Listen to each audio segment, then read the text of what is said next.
பிரச்சனை காலனி அப்படின்ற வார்த்தையில இல்லை, மக்களுடைய மனசுல இருக்கு. அதாவது ஒரு காலத்துல இந்த சேரி அப்படின்றது, மறுபடியும் சொல்றேன், சேரி அப்படின்ற வார்த்தையில பிரச்சனை இல்லை, மக்களுடைய மனசுல. இன்னைக்கும் புதுச்சேரி பாண்டிச்சேரி அங்கதானே இருக்குது. பாண்டிச்சேரினாலே நம்மளுக்கெல்லாம் அப்படியே அப்படி ஆயிடுது இல்லை. சென்னையில் வேளச்சேரி இருக்குது, செம்மஞ்சேரி இருக்குது, இந்த மாதிரி எத்தனையோ இருக்குது. மக்களுடைய பார்வை, மக்களுடைய மனசு, அங்கே தான் பிரச்சனை இருக்குது. நம்பர் 1. அடுத்தது திருமாவர்கள் இது மாதிரி கலைஞர் வழி வந்த, பெரியார் வழி வந்த அப்படின்லாம் சொல்லியிருக்காரு. கரெக்டு. அவருக்கு எதையாவது கண்டுபிடிச்சி நமது முதலமைச்சர் அவர்களை பாராட்டணும் அப்படின்னு காத்து நிற்கிறாரு. இப்போ அது சொல்லியிருக்காரு, தெருப்பெயர்கள், கிராமத்து பெயர்கள் இதில் இருக்கிறத நீக்கணும் அப்படின்னு. சென்னையில் பழைய வண்ணாரப்பேட்டை, புது வண்ணாரப்பேட்டை அப்படின்னு இருக்குது. அதே மாதிரி இங்கே மாவட்டத்தில் டாக்டர் நாயர் சாலைன்னு இருக்குது.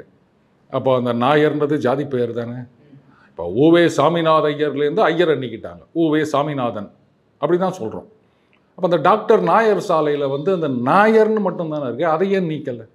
இப்போ ஜிஎன் செட்டி ரோடுன்னு சொல்லுவாங்க, அதில் அந்த ஜாதி பெயரை நீக்கினாங்களா எனக்கு தெரியல. ஜிஎன் ரோடு ஒன்று அப்படி தான் இருக்கா, இல்லை அந்த ஜாதி பெயர் இருக்கா எனக்கு தெரியல. இந்த பெயர்களை நீக்குவதனால என்ன சாதிக்க போறீங்கன்னு எனக்கு தெரியல. ஏன்னா தெருப்பெயர்களிலிருந்து ஜாதி பெயரை நீக்குவது அப்படின்றது ரொம்ப வருஷமா நடந்து கொண்டிருக்கின்ற ஒரு விஷயம். அந்த நாஞ்சில் மனோகரன் ஒருத்தர் இருந்தாருங்க, அவர் திமுகலையும் இருந்தார், அதிமுகலையும் இருந்தார். அவரும் ரொம்ப அழகாக சொன்னார், குட்டி அப்படின்னு சொல்லிட்டு அதுக்கப்புறம் பின்னாடி ஒரு ஜாதி பெயரோட ஒரு தெரு இருக்கும், ட்ரிப்ளிகன்லன்னு நினைக்கிறேன் அவர் பேசினது.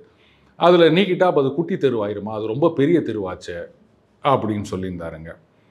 இஷ்யூ அது இல்லை, மனசில் அந்த ஜாதிய உணர்வுகள் வேரூன்றி இருக்கின்றன. உடனே நீங்கள் கைபர் போலன் அப்படின்னு சொல்லாதீங்க. நமக்கெல்லாம் திருமுருக கிருபானந்த வாரியார் அவர்கள், அவரை ஒரு மிகப்பெரிய இடத்துல வச்சு நம்ம வணங்கி வருகின்றோம். அவரை பற்றி பாண்டே அவர்கள் அண்ணன் ஆர்.எஸ். பாரதி அவர்கள் அவர்கிட்ட பேசிட்டு இருக்கும்போது டகால்னு அண்ணன் ஆர்.எஸ். பாரதி சொல்கிறார், ஆமாம் அவர் ஒரு விதத்தில் எங்கள் சொந்தக்காரு, எங்கள் வகையரா, அவரும் முதலியார் அப்படின்னோடனே பாண்டே அப்படியே பார்க்குறாரு. இல்லைங்க, கிருபானந்த வாரியார் அவர்களை இப்படி முதலியார் அப்படின்றது நீங்கள் சொல்லி தான் எங்களுக்கே தெரியுது, இது வரைக்கும் யாரும் தெரியலை. அவர் ஜாதியை இது வரைக்கும் யாரும் கேட்டதும் கிடையாது அப்படின்னும் போது, இல்லைங்க அவர் முதலியார் தாங்க அப்படின்றார் அவர். அதுக்கப்புறம் இதே திமுக எம்பி ஒருத்தர் நம்ம ஜாதிக்காரங்க, அவங்க தான் கோயம்புத்தூரையே இவ்வளோ பெரிய இதுவாக்கினது அப்படின்னு ஒரு ஜாதி சங்க மாநாட்டில் கலந்துக்கின்னு பேசிட்டு வந்தார். அதுவும் நம்ம எல்லாருக்கும் தெரியும். அதுக்கப்புறம் நம்ம ஜாதிக்காரங்கள்லாம் வாங்க, நமக்கு எல்லாத்துலேயும் கோட்டா இருக்குது, எது வேணுமோ நம்ம ஜாதிக்காரன்னு சொல்லுங்கள், எல்லாம் செஞ்சுக்கலாம் அப்படின்னும் இன்றைக்கு திமுகவில் அமைச்சராக இருக்கின்ற ஒருத்தர் தான் பேசினார். அப்போ இந்த உணர்வெல்லாம் நீங்கள் என்ன பண்ண போகிறீங்க? கலைஞர் வழி வந்த, பெரியார் வழி வந்த சமூக நீதி இப்படிலாம் இன்னைக்கு சொல்லிட்டு இருக்காங்க இல்லையா. மதுரையில் ஒத்தப்புறம் அப்படின்ற ஒரு இடம், அங்கே ஒரு தீண்டாமை சுவர் இருந்தது, அதை ஒரு வழியாக இடித்து தள்ளினார்கள். அங்கே இருக்கின்ற கோவிலில் அகைன் பல வருடங்களாக பூட்டி கிடந்தது. அதுக்கப்புறம் கோர்ட்டுக்கு போயிட்டு வழிபாடு செய்ய வேண்டும் அப்படின்லாம் சொல்லி அனைத்து ஜாதியினரும் போகலான்னு கோர்ட்டில் உத்தரவு கொடுக்குறாங்க. அப்போ போயிட்டு பொங்கல் வைக்கலான்னு போது பொங்கல் வைக்கிறதுக்கெல்லாம் பர்மிஷன் இல்லை. எப்படி பட்டியலினத்தவர் நீங்கள் வழிபாடு செய்யலாம், பொங்கல் வைக்கிறதுக்கு பர்மிஷன் இல்லைன்னு பிரச்சனை. மறுபடியும் இதுக்கு கோர்ட்டுக்கு போனோம்னா, வழிபாடுன்னா என்னங்க, எல்லாரும் செய்வது வழிபாடு. அப்போ எல்லார மாதிரியே எல்லாரும் செய்யணுன்றது தானே சமூக நீதி. அப்போது நீங்கள் கோயிலில் சாமி கும்பிட்றதுக்கு ஒரு ஜட்ஜ்மெண்ட்டு, அதுக்கப்புறமா பொங்கல் வைக்கிறதுக்கு ஒரு ஜட்ஜ்மெண்ட்டு, இப்படி தனித்தனியாக ஜட்ஜ்மெண்ட் வாங்கிட்டு வருவீங்களா? கோர்ட் என்ன சொல்லியிருக்காங்க, எல்லா ஜாதியினரும் அங்கே போய் வழிபாடு செய்யலாம் அப்படின்னும் போது எல்லாரும் எப்படி வழிபாடு செய்கிறாங்களோ அப்படித்தானங்க எல்லாருக்கும் அந்த அனுமதி இருக்கணும். இதுக்கு கூட நீங்கள் அனுமதி மறுத்துட்டு நீங்கள் இதை சமூக நீதினு சொல்கிறீங்க. இதுக்காக ஒரு குரல் கொடுத்துருப்பார் அண்ணன் திருமா அவர்கள். அதில் தமிழ் ஹிந்துவில் தலையங்கம் எழுதியிருக்காங்க. இந்த மாதிரி கோர்ட்டில் கேஸ் வருதுன்னும் போது அரசு வழக்கறிஞர் அங்கே ஆர்கியூ பண்ணுறாரு, இல்லை இந்த மாதிரிலாம் அனுமதித்தால் சட்டம் ஒழுங்கு பிரச்சனை வரும் அப்படின்னு கோர்ட்டில் ஆர்கியூ பண்ணுறாங்க. இதை எப்படி ஏற்றுக்க முடியும்னு தலையங்கம் எழுதுறாங்க. இதுதான் சமூக நீதியா? எப்படிங்க பட்டியலினத்தவரை கோயிலுக்குள்ள விட்டா சட்டம் ஒழுங்கு பிரச்சனை வரும் அப்படின்னு அரசு தரப்புல எப்படிங்க சொல்லலாம்? என்னங்க நடக்குது இங்க? இவர் சொல்றாரு நாங்கள் பாராட்டுகிறோம் அப்படின்னு. முதல்ல இந்த மனசுக்குள்ள இருக்க ஜாதிய உணர்வுகளை நீக்குவதற்கு என்ன பண்ணலாம் அப்படின்னு யோசிங்க. அதை பண்ணாலே போதும். அதுக்கப்புறம் தெரு பெயர்ல இருக்கிறத பத்தி யாருமே பேச மாட்டாங்க. ஏதோ பாராட்டணும், அதுக்கு அவருக்கு இன்னைக்கு ஒரு வாய்ப்பு கிடைச்சது, அதனால பாராட்டிட்டாரு. ஆனா உண்மையிலேயே சமூக நீதி எங்கே இருக்கின்றது அப்படின்னு கொஞ்சம் தேடணும். எப்படிங்க கோர்ட்டில் போயிட்டு அரசு தரப்புல இந்த மாதிரி சொல்லலாமா? தலையங்கத்தை எடுத்து பாருங்க. 25ஆம் தேதி ஏப்ரல் மாதம் தமிழ் ஹிந்துல தலையங்கத்தில் அவங்க சொல்லியிருக்காங்க இந்த மாதிரி அப்படின்னு. பார்த்தவொடனே அப்படியே பத்தின்னு எரியுதுங்க. மற்றவங்க சொல்லலாம், ஐயோ நாங்கள் இது பண்ண மாட்டோம் அது பண்ண மாட்டோம்னு. ஜாதிய உணர்வுடையவர்கள் அவங்க தடுப்பாங்க. நம்ம நிறைய இடங்களில் பார்க்குறோம். சமீபத்தில் கூட இது மாதிரி அவங்கெல்லாம் வரக்கூடாது, வந்தால் நாங்கள் இது பண்ண மாட்டோம் அப்படின்னு. சரி, இப்போ இந்த வழுதாவூரில் அப்படி தான் நடந்தது. அங்கே என்ன பண்ணாங்கன்னா,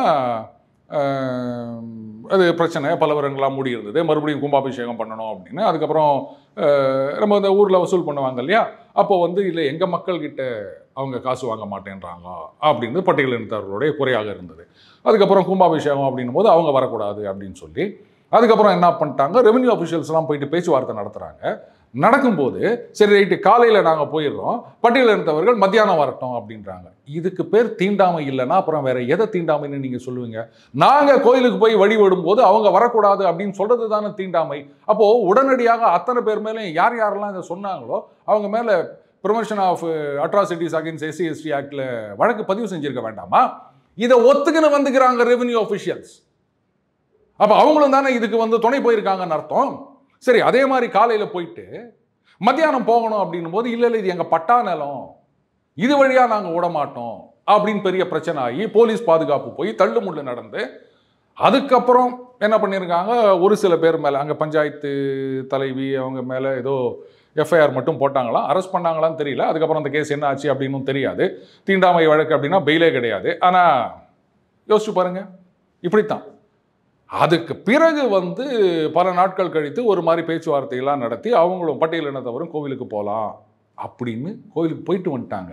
ஆனால் இந்த விஷயத்தில் பார்த்தீங்களா, நாங்கள் சமூக நீதியை நிலைநாட்டி விட்டோம் அப்படின்னு சொல்லிக்கிறதுக்கு கூட திமுகவில் யாரும் முன் வரல. பார்த்தீங்களா, சேலத்தில் ஒரு இடத்துல பார்த்தீங்களா 60 வருடங்களாக கோவிலுக்குள் நுழைய முடியாமல் இருந்த பட்டியலினத்தவர்களை இந்த கலெக்டர் கூட்டு போயிட்டு சாமி கும்பிட வச்சார் அப்படின்னு செய்தி வந்தது. இது எவ்வளோ பெரிய சாதனை! அதை சாதனைன்னு சொல்லிக்கிறதுக்கு கூட இந்த அரசாங்கம் தயங்குகிறது அப்படின்னு சொன்னால், அப்புறம் இது பெரியார் வழி வந்த கலைஞர் வழி வந்த அப்படின்னு இவர் பாராட்டுறதுல ஏதாவது அர்த்தம் இருக்குதா? சுத்தமாக எனக்கு புரியல. எதை நோக்கி போய் கொண்டிருக்கின்றது சமூகம்? ஒரு சாமி கும்பிட்றதுக்கு கூட கோர்ட்டில் போயிட்டு இத்தனை வருஷம் கழிச்சு அவங்க ஜட்ஜ்மெண்ட் வாங்கிட்டு வர வேண்டி இருக்குதுன்னு சொன்னால், நாங்கள் நீதி கட்சி காலத்திலிருந்து அதிலிருந்து வந்தது திராவிடர் கழகம், நாங்கள் அதுக்கப்புறம் திமுக, நாங்கள் தான் சமூக நீதி 100 வருடங்களுக்கு முன்னே நிலைநாட்டி விட்டோம்னா நிலைநாட்டி விட்டோம் தான் நினைக்கிறேன் நான். இதெல்லாம் சரி விடுங்க, அது யாரும் கேட்க போகிறது கிடையாது. ஆனால் எனக்கு இன்னொரு வருத்தம் என்னென்னா, பிரதான எதிர்கட்சின்னு சொல்லிக்கிறாங்க அதிமுக, அவங்களும் இதை கேள்வி கேட்க மாட்டாங்க. பாஜக அவங்களும் இதை கேள்வி கேட்கறது கிடையாது. இந்துக்கள் எல்லாம் ஒன்றாக வேண்டும்னு சொல்கிறாங்க. ஆனால் இதில் யார் குரல் கொடுத்தாங்கன்னு எனக்கு ஒன்றுமே தெரியல. இவ்வளோதான் இங்கே சமூக நீதி. யாருக்கும் அக்கறை இல்லை சமூக நீதி மீது.